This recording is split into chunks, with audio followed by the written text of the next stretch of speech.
हरी आमच्या आजिवलीमधील श्रीराम मंदिर, ज्याच्यामध्ये लक्ष्मण आहे, सीता आहे आणि हनुमंतराय आहे, या मंदिरामध्ये आमचा सुशील आलेला आहे.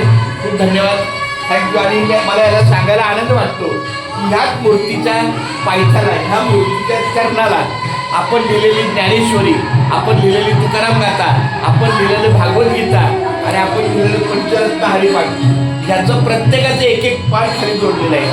हे ऐकून तुला कसं वाटतं? चांगलं वाटतं.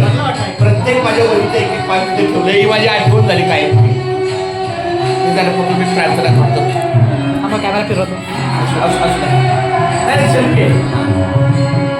हे पांडुरंगा विठ्ठला श्रीरामा, माझी जरा कमरेची अडचण निर्माण झालेली आहे. माझी विनंती आहे पांडुरंगाला की लवकरात लवकर मला कमरेचं कमी कर. मला लिहायचं आहे, मला रामकृष्ण विठ्ठल केशव गोविंद माधव मंत्र लिहायचं आहे. मला 7 हरिपाठ पूर्ण करायचं आहे, मला ज्ञानेश्वरी पूर्ण करायचं आहे, मला तुकाराम गाथा पूर्ण करायची आहे.